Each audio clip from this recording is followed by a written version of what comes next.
What is up, everyone? Welcome back to the channel and welcome to another God of War Ragnarok video. Now there's quite a bit of new information that's come out over the past couple days, so we're going to be going over all that in today's video. But before we do, I just wanted to remind you guys that I'm doing a God of War Ragnarok giveaway. All you have to do is subscribe to the channel, give this video a thumbs up, and then check out the link in the description down below. So jumping right into things, the first thing that we need to talk about is that the closer and closer we get to launch, the more leaks are going to start showing up all over the internet. I've seen this time and time again with every big game title. Physical copies are starting to show up everywhere. They're starting to ship them out to different warehouses and to retailers and stuff. And every single time that happens, there's always someone out there that steals a copy and then they post leaks to the internet. That's just how it goes. So as you can see here, some people already have their hands on the game. I used to work at both a Best Buy and a Target back in college, and some of the retail stores can get those games up to a week and a half to maybe even 2 weeks early before the game even comes out, and then they just sit in the back of the warehouse. So if you want to avoid leaks and spoilers, things are about to ramp up as we get closer and closer, so I would just avoid Reddit and Twitter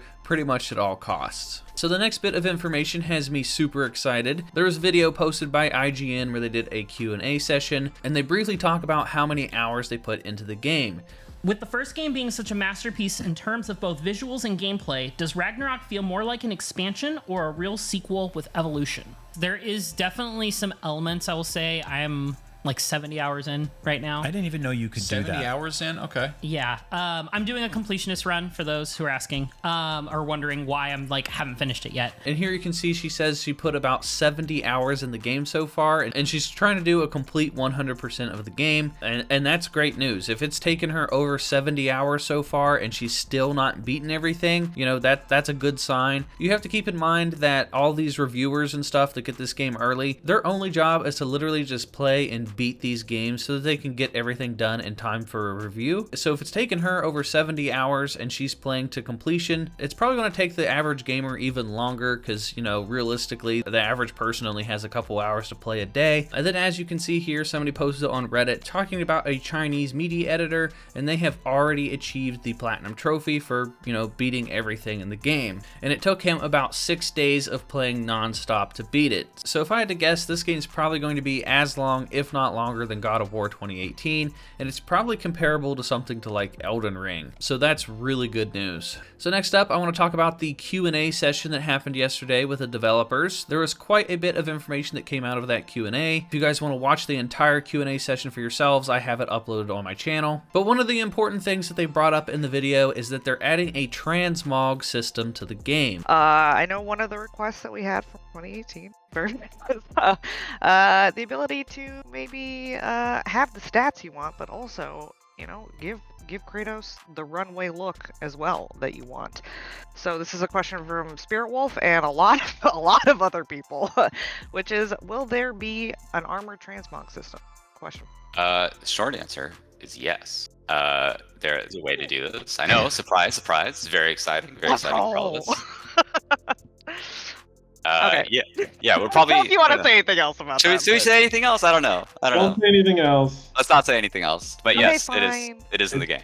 Now what that means is that if you have a really cool piece of armor that you really like, but it just doesn't have the right stats, you can put on a different piece of armor that has better stats, but make it look however you want. That was one of my main issues with God of War 2018, was I didn't quite look as cool as I wanted. It kind of sucked that you had to have a trade-off between looking cool and having the best stats. Well, in God of War Ragnarok, you can look cool and have the best stats. So that's definitely a really good change, and I'm excited to see it. And since we're on the topic of armor customization, they did announce that all the armor you can level up to level 9. Now in God of War 2018, the best armor in the game was the armor that you found later in the game, and the problem with that was that it made all the other armor kind of obsolete. Well, in God of War Ragnarok, you can take your very beginning armor set and level it clear up to level 9, and it can still be useful at the very end of the game. So the developers were talking about how you can mix and match different armor sets, and different armor pieces are going to have different abilities, so this is going to add a lot of replayability to the game if you want to do a new game plus and you want to try a different armor set out, this is essentially going to give you a different build every time you play the game. One of the developers was saying he beat the game over 10 plus times and had a different build for each time he played the game. So that adds a lot of replayability and a lot of customization, and I think that is a really good change, and that has me super excited to play even more. So next up, another question that was answered in that IGN video has to do with the feedback in the PS5 controller. Now, for those of you that have a PS5, you guys have probably gotten pretty used to all the different cool things that the controller can do now, but unfortunately it doesn't seem like God of War Ragnarok is going to be doing anything groundbreaking with the controller. It does have some haptic feedback, but it doesn't have anything crazy over the top like some other games on PlayStation that were designed with that specifically in mind.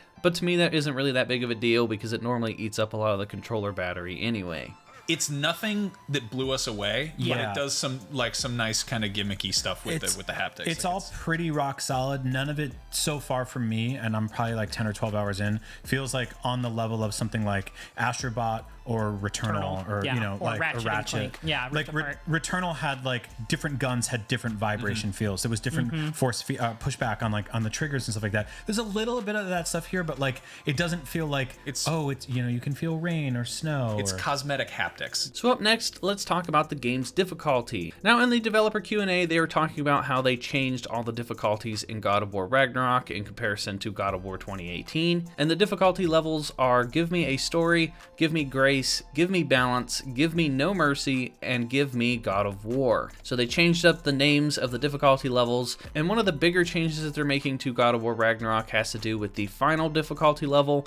Now, in God of War 2018, if you selected the Give Me God of War option, the hardest difficulty, it wouldn't give you the option to go back. You had to completely start a new game. Well, in God of War Ragnarok, if you decide you want to play on the hardest difficulty and it's too hard and you just aren't having fun, it does give you the option to lower it back down to an easier difficulty. But once you do that, you can't change your mind and bump it back up to the hardest difficulty. So for those of you that want to get the achievement for playing on the hardest difficulty, you have to stick with it. You can't lower it and then make it hard again. You have to stick with the hardest difficulty the entire time. And then the final bit of important information that was in the developer Q&A that I want to talk about is the improvements to the AI. Now, they were asked a question about the AI and how they are going to interact with the environment. In God of War Ragnarok, there's a lot of climbing up high and jumping down beneath you and climbing all over the terrain, and they were asked how the AI is going to interact with that, and they mentioned how the AI is a lot smarter now, and when you're climbing all around the environment, the enemies aren't too annoying. They're not going to like jump down beneath you when you decide to climb up high, and it's not going to be a game of cat and mouse trying to like chase enemies all over the environment. And they made a lot of AI improvements overall that have just made the AI a lot smarter in this game compared to the last one.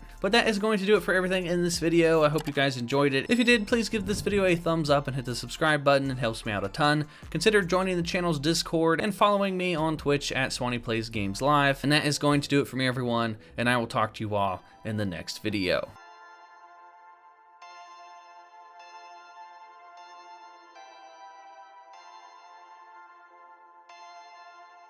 Perfect.